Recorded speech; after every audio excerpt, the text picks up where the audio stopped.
اللہ خود پر کوئی احسان نہیں رکھتا۔ اگر آپ نے اس کے لیے کوئی چیز چھوڑی ہے تو وہ آپ کو اس سے بہتر نواز دے گا۔ اللہ پر ایمان رکھو۔ جن کے ایمان مضبوط ہوتے ہیں انہی کے لیے معجزے ہوتے ہیں۔ خدا جب درد دیتا ہے تو تسکین بھی دیتا ہے۔ تو مانگ اسی سے تسکین، صبر اور اس کی مدد، پھر تو رحمان کو رحیم ہی پائے گا۔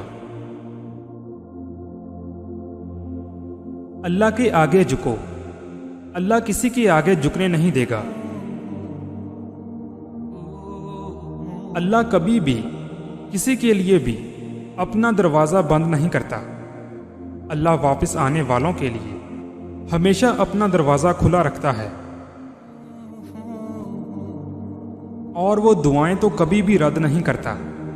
ہاں، اپنے پاس سنبھال لیتا ہے اور پھر وہ عطا کرتا ہے وہاں جہاں ہم نے گمان بھی نہیں کیا ہوتا۔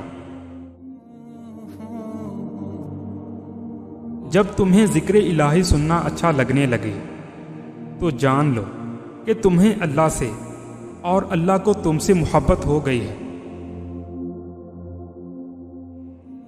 اگر کوئی چیز تقدیر میں نہیں بھی لکھی تو پھر بھی دعا ضرور کرنی چاہیے، کیونکہ تقدیر کے سامنے ہم بے بس ہیں، تقدیر لکھنے والا تو بے بس نہیں۔ مایوس وہ ہوتا ہے جو اللہ پہ یقین نہیں رکھتا، اور محروم وہ ہوتا ہے جو اللہ کی نعمتوں کا شکر ادا نہیں کرتا۔ صبر سیکھ لیں، اللہ سب جانتا ہے۔ وہ جانتا ہے کہ آپ کب کن وقتوں سے گزرے ہیں، اور اللہ وقت بدل دے گا، کیونکہ تبدیلی کائنات کا اصول ہے۔ جب درد بڑھنے لگے اور کچھ بھی سمجھ میں نہ آئے تو اپنے رب کی طرف چلے جاؤ، کیونکہ دلوں کا سکون اسی کی یاد میں ہے۔ کائنات میں کوئی اتنی شدت سے کسی کا انتظار نہیں کرتا جتنا اللہ اپنے بندے کی توبہ کا کرتا ہے۔ دنیا میں سب سے تیز رفتار چیز دعا ہے، جو دل سے زبان تک پہنچنے سے پہلے اللہ کے پاس پہنچ جاتی ہے۔ بے شک میرا رب وہ ہے جو انسان کی روح کے اندر کی اذیتوں کو جاننے والا ہے۔ دل جس بات پہ ضد کرتا ہے رب اسی بات پر بندے کو آزماتا ہے۔ جب بھی دعا مانگو اپنی اوقات دیکھ کر نہیں، بلکہ اپنے رب کی شان دیکھ کر مانگو۔ دنیا میں سب سے مطمئن لوگ وہ ہیں جنہیں اپنے معاملات اللہ تعالیٰ کے سپرد کرنے کی عادت ہو۔ اور ہمیں پتہ بھی نہیں ہوتا کہ ہمارا رب کس کس مقام پر ہمیں گرنے سے پہلے تھام لیتا ہے۔ مقدر اتنی بار بدلتا ہے جتنی بار بندہ اللہ پاک سے رجوع کرتا ہے۔ مخلوق کی خوشی کے لیے اللہ کو ناراض نہ کرو۔ اگر اللہ سے تمہارا راستہ کٹ گیا تو پھر کوئی بھی تمہارے کام نہیں آ سکتا۔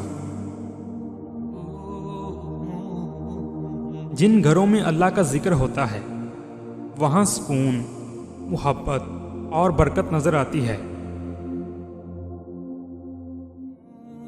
دل چھوٹا مت کرو، وہ رب دیکھ رہا ہے، وہ رب سن رہا ہے۔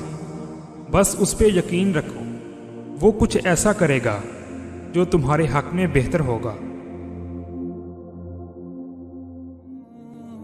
یوں تو وہ دلوں کے حال جانتا ہے، مگر وہ چاہتا ہے کہ اس سے مانگا جائے۔ یہ اس کی شان ہے، کیونکہ وہ بادشاہ ہے۔ رب امتحان میں ڈالتا ہے کیونکہ ہمیں اٹھانا چاہتا ہے، اور انسان امتحان میں ڈالتا ہے کیونکہ وہ گرانا چاہتا ہے۔ اللہ سے ڈرتے رہو جس کی صفت یہ ہے کہ اگر تم بات کرتے ہو تو وہ سنتا ہے، اور اگر دل میں رکھتے ہو تو وہ جانتا ہے۔ دوسروں کی خوشی میں خوش ہونا سیکھو، اللہ تمہیں دینے میں بھی دیر نہیں کرے گا۔ بے شک میرا رب وہ ہے جو مجھے آزماتا ہے، پھر سنبھالتا ہے، پھر آزماتا ہے اور پھر سنبھالتا ہے۔ اللہ جب کسی کو اپنی طرف لانا چاہتا ہے تو اسے کسی کے ہاتھوں ضرور توڑتا ہے، تاکہ اسے احساس ہو جائے کہ اللہ کی محبت کے سوا سب محبتیں فنا ہیں۔ لوگوں سے ڈرنا چھوڑ دو، عزت اللہ دیتا ہے، لوگ نہیں۔ وقت اچھا ہو یا برا، میرا اللہ کبھی بھی ساتھ نہیں چھوڑتا۔ رات کی خاموشی کے آنسو ضدی بچے کی طرح اپنے رب کی بارگاہ میں اپنی بات منوا لیتے ہیں، اور اللہ اس لاڈلے کی بات کبھی رد نہیں کرتا۔ اللہ جس کو پسند کرتا ہے تو اس کی پریشانیاں بڑھا دیتا ہے تاکہ اسے اپنے قریب کر سکے۔ خدا کی راہ میں کوشش کرو اور کبھی پیچھے نہ ہٹو، کیونکہ خدا نے تم سے کوشش مانگی ہے، نتیجہ نہیں۔ اندھا دنیا کو دیکھنے کی، بہرا سننے کی، لنگڑا چلنے کی اور گونگا بولنے کی تمنا کرتا ہے، اور تم دیکھتے، سنتے، چلتے اور بولتے ہو، تو کون سی چیز تمہیں اپنے رب کا شکر بجا لانے سے روکتی ہے؟ اللہ کے بڑے احسانوں میں سے ایک یہ بھی ہے کہ اس نے تمہیں مکمل بنایا ہے، تو پھر کیوں نہیں کہتے الحمدللہ۔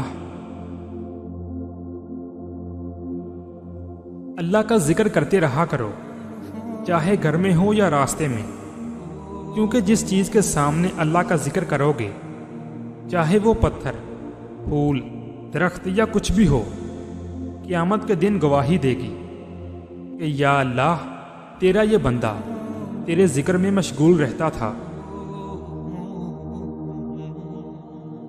اللہ فرماتا ہے، جب کوئی تم پر ظلم کرے تو میرے انتقام پر راضی ہو جا، کیونکہ میرا انتقام تیرے انتقام سے بہتر ہے۔